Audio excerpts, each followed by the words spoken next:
Assalamualaikum warahmatullahi wabarakatuh. Waalaikumsalam warahmatullahi wabarakatuh. Selamat datang di podcastnya Bawaslu Pasaman Barat. Pada hari ini kita akan membahas terkait tentang seputar pemilu serentak tahun 2024 ini.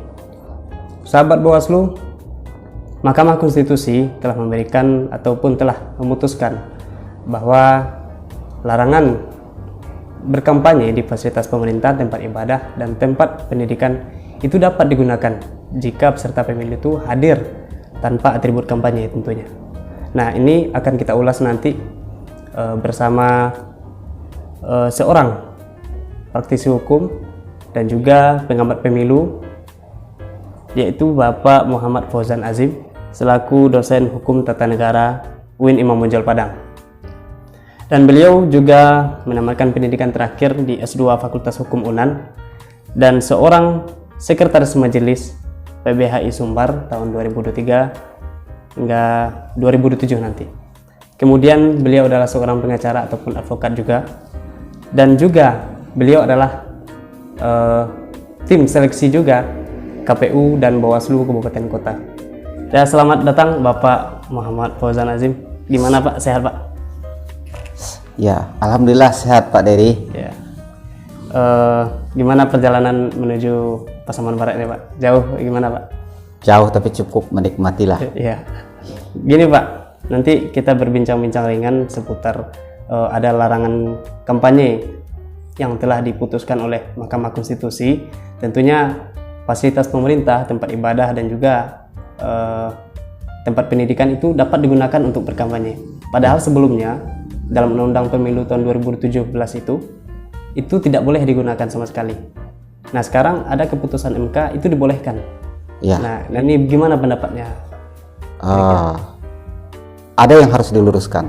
Ya. Satu, norma pasal 281 ya. 80. Normanya. Pasal 280 ayat 1 huruf H. Ya. Itu norma yang sebenarnya membingungkan. Di bagian batang tubuh itu dilarang, artinya peserta kampanye dilarang menggunakan fasilitas pendidikan, fasilitas pemerintah, dan rumah ibadah. Di bagian penjelasannya dikatakan bahwa fasilitas tersebut dapat digunakan sepanjang mendapat izin dari penanggung jawab tanpa membawa atribut kampanye, sehingga antara batang tubuh dan penjelasan menimbulkan makna yang kontradiktif, dan ini harus diperjelas kepastian hukumnya.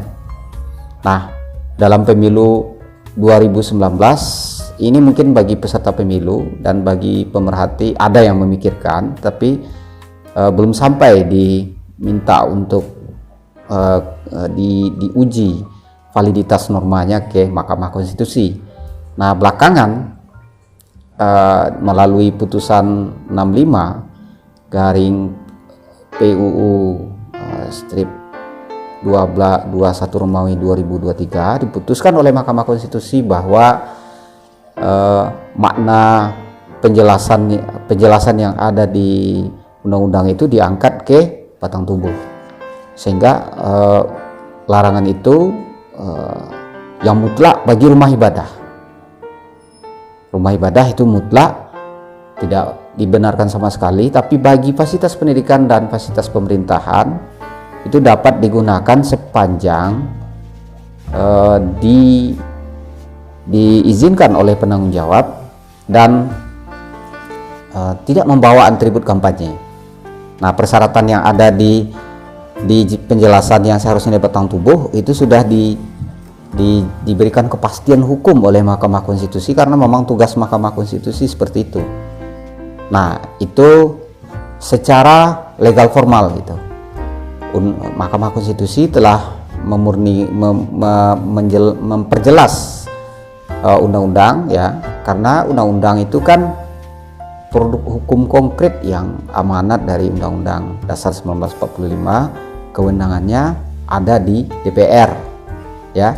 Artinya undang-undang itu kalau kita baca di Undang-Undang Dasar sesuai pasal 22A Undang-Undang Dasar 1945, ketentuan lebih lanjut tata cara pembuatan peraturan perundang-undangan itu diatur dengan undang-undang.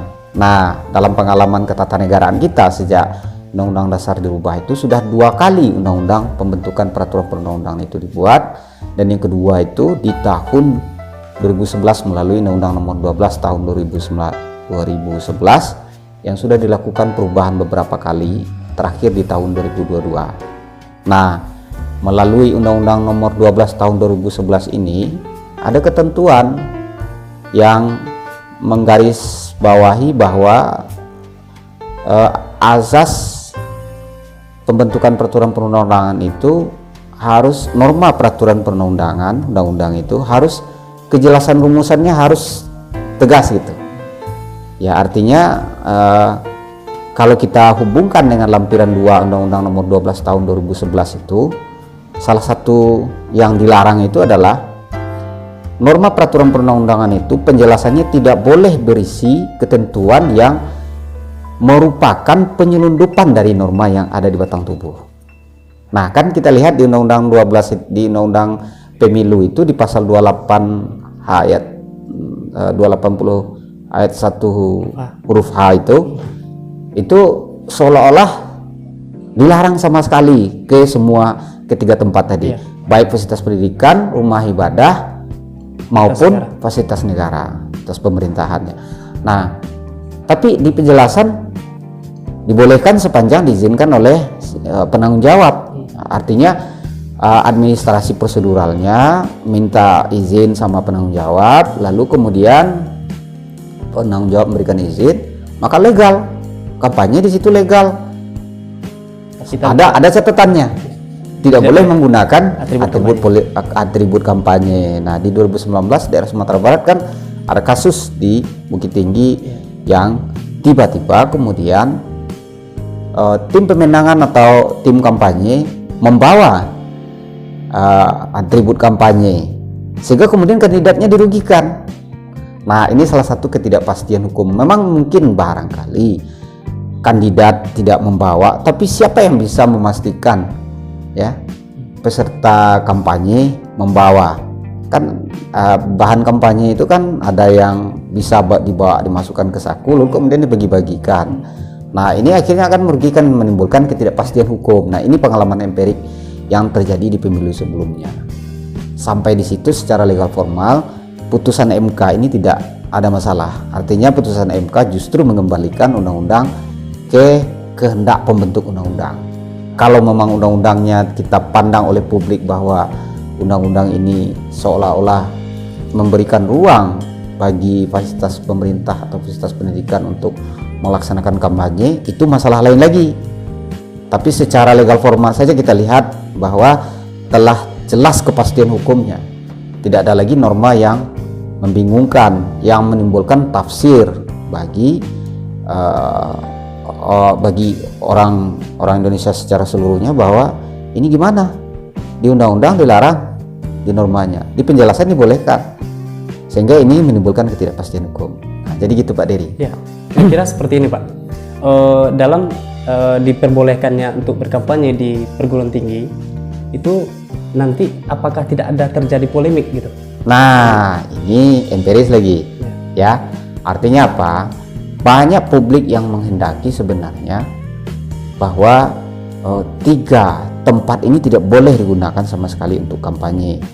Tapi MK memiliki pertimbangan lain bahwa proses politik tidak boleh dijauhkan dari hal-hal yang berhubungan dengan bagaimana adanya proses edukasi dalam proses kampanye, khususnya ya. Kampanye kan itu merupakan salah satu indikator memperlihatkan pemilu berkualitas. Kalau kampanyenya berkualitas, maka pemilu akan berkualitas, maka pemerintah nanti akan berkualitas. Hanya saja dalam konteks kita, apakah norma ini sudah tepat? MK kan hanya memutuskan berdasarkan permintaan pihak pemohon, sesuai dengan bukti-bukti yang diajukan, sesuai dengan fakta-fakta yang dihadirkan di persidangan, yang diuji kebenarannya secara legal formal berdasarkan pembentukan peraturan perundang-undangan, MK hanya di situ. Nah, tapi kalau faktanya nanti akan menimbulkan polemik, tidak ada alasan untuk mengatakan bahwa ini tidak akan menimbulkan polemik. Misal saja, berapa tenggang waktu kampanye? 25 hari. 25 hari. 75 hari. Nah, berarti 3 kali 25 hari ya, bisa dibilang seperti itu.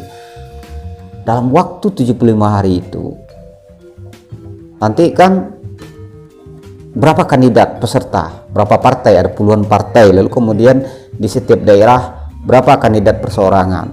Nah, kalau misalnya kandidat perseorangan mengajukan, kasih contoh ke UIN Imam Bonjol atau Universitas Negeri Padang, mengajukan permohonan untuk berkampanye di kampus itu dalam waktu rentang 75 hari, itu akan mengatur waktu tidak mudah. Kalau ada yang ditolak, nah artinya ini akan menimbulkan masalah bagi netralitas ASN. Nah, ASN harus netral. Kapasitas penyelenggara pendidikan tinggi yang merupakan milik pemerintah itu mereka sekaligus ASN. ASN dilarang untuk tidak netral. Jika misalnya saya salah satu peserta kampanye Pak Dery juga, nah saya diizinkan, tapi waktu mepet untuk Pak Dery dan ada kegiatan kampus lain sulit untuk mengendalikan, nah itu akan menimbulkan polemik. Nah, syukur-syukur nanti pihak penyelenggara pendidikan misalnya telah tidak menerima permohonan, tapi sepanjang ada permohonan lalu kemudian tidak mendapatkan ruang untuk berkampanye di situ, itu akan justru menimbulkan polemik nanti. Nah, ini problem yang pertama. Nah, problem berikutnya, ini akan terjadi yang kata orang sosial ini shock culture. Jadi ada kegundahan bagi masyarakat, loh kok lembaga pendidikan boleh berkampanye sekarang? Loh kok pemerintahan kayak misalnya di fasilitas pemerintahan Kabupaten Daerah Pasaman Barat, kok berkampanye di sana sekarang?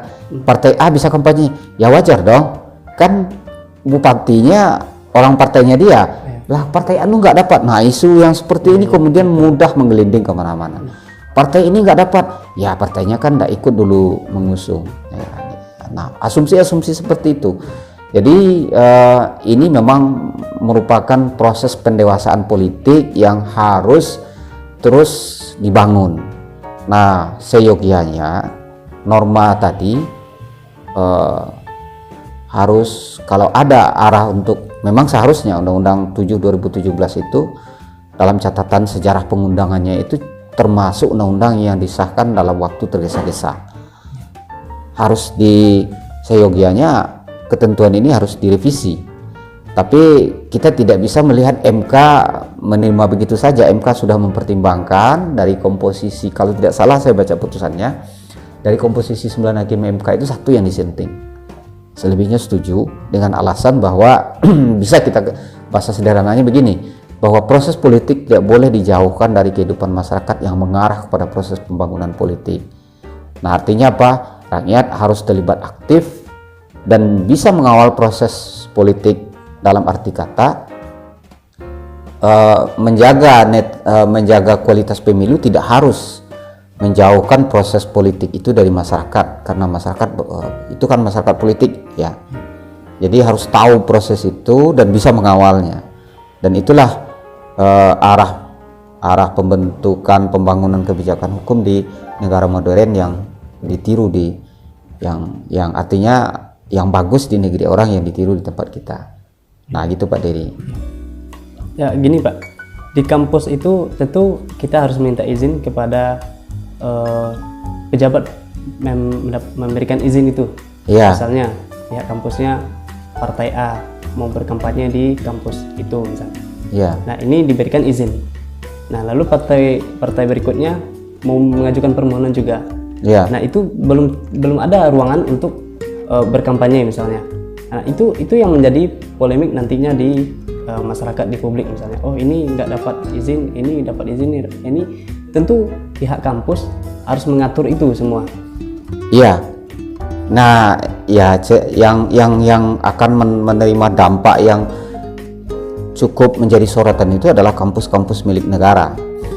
Artinya begini, setiap kampus itu memiliki statuta yang ditetapkan setara dengan peraturan menteri. Siapa pihak penanggung jawab? Biasanya pihak penanggung jawab keluar itu adalah rektor, ya. Dan kampus juga memiliki statuta juga, ya. Tentu akan berbeda nanti bagaimana proses pengajuan permohonannya kepada masing-masing kampus. Nah, ya, kebiasaan di masyarakat kita itu kan begini, di awal-awal setiap proses seperti pendaftaran calon gitu ya, di awal-awal pasti tidak akan berapa yang mendaftar. Pada hari-hari akhir itu akan banyak. Maka pada hari-hari akhir, misalnya di sepertiga dari 75 hari itu, dari 25 25 peserta nanti akan meminta. Berapa peserta pemilu kita sekarang partai politik? 16 ya, 16. Nah, apakah tiap hari gitu ya? Nah, jadi kan bisa sebenarnya dalam waktu 25 hari itu ada kegiatan maraton, bisa mengakomodir seluruh kepentingan partai. Nah, kemudian begitu juga dengan kegiatan kampanye Pilpres, kampanye anggota DPD. Dalam waktu yang seperti 75 hari itu, saya kira tidak akan mudah, apalagi dengan kultur kehidupan politik kita yang biasa memanfaatkan waktu-waktu yang terakhir. Itu akan ada perebutan waktu. Nah, ada implikasi lain, ya. Selain memberikan kesempatan yang sama bagi peserta pemilu untuk berkampanye, implikasi untuk netralitas ASN bukan hanya memberikan waktu yang sama tadi. Ada implikasi yang lain. Implikasi yang lain misalnya, bagaimana memastikan di dalam pelaksanaan kampanye itu, ya, siapa yang ASN, siapa yang peserta kampanye. Iya. Nah, ini akan menjadi pekerjaan yang berat. Sebab apa? Ada misalnya anggota penanggung jawab di kampus, pihak-pihak yang berada di kampus. ASN ini dalam pengertian pemilu kan aparatur sipil negara plus orang per orang yang bekerja menggunakan anggaran belanja negara untuk aktivitas kegiatan pelayanan negara, itu juga disamakan dengan ASN. Nah, nanti akan ada hilir mudik orang-orang pihak kampus kah atau orang-orang lain yang terlibat di situ, yang kemudian barangkali dia berurusan, ada mahasiswa, ya kebetulan mahasiswa strata 2 lagi berurusan, lalu kemudian nimbrung di arena kampanye. Nah, kebetulan dia adalah ASN di satu instansi pemerintahan, lalu kemudian karena pembimbingnya atau sedang koordinasi dengan pihak peserta kampanye, dia ingin menemui, maka akan menimbulkan masalah-masalah. Nah, batasan-batasan yang seperti ini, saya nggak tahu bagaimana tata caranya. KPU sudah merumuskan tata cara kampanye sudah ada peraturan KPU yang terbaru atau tidak, ya, sudah dibuat ya. Tapi ini akan jelas akan menimbulkan polemik yang besar.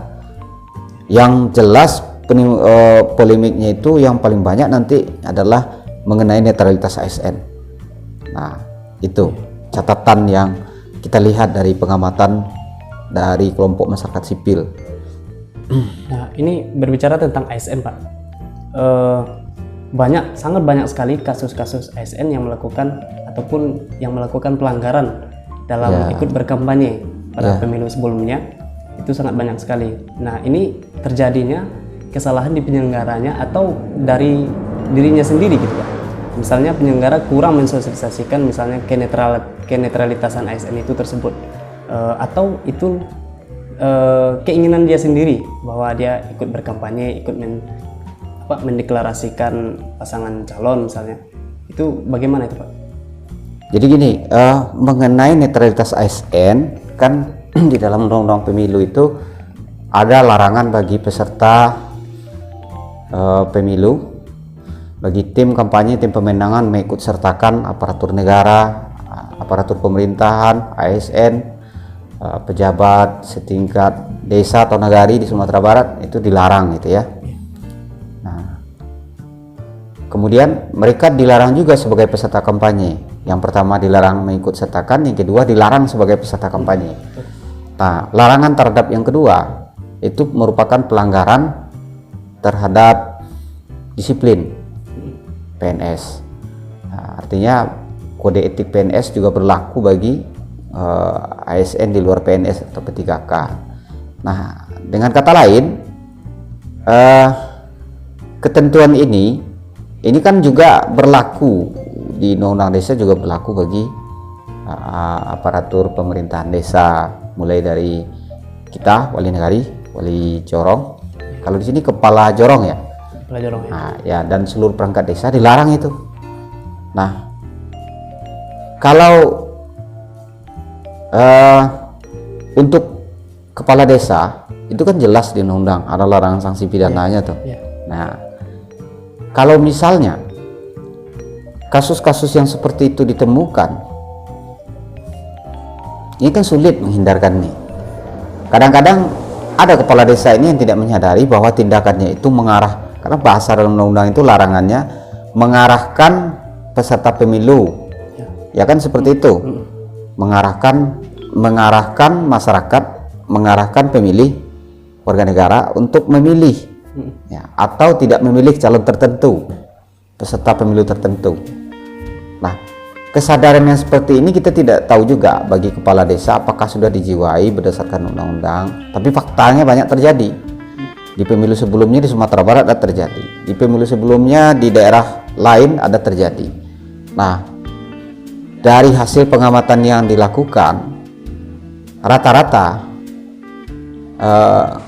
ada yang mereka itu memang yang melakukan itu memang memiliki kecenderungan politik untuk memilih calon tertentu, sehingga bagi mereka itu adalah, bagi mereka tidak bisa membedakan posisi mereka sebagai pejabat publik dengan posisi mereka sebagai warga negara yang berhak mengkomunikasikan hak pilih.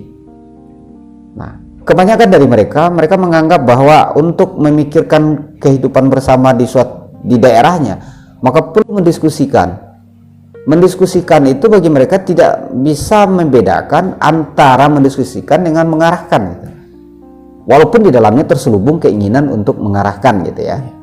Nah, itu yang pendapat kita dari luaran melihat seperti itu. Jadi bahwa ada orang yang warga negara yang tidak memiliki kecenderungan politik itu naif itu.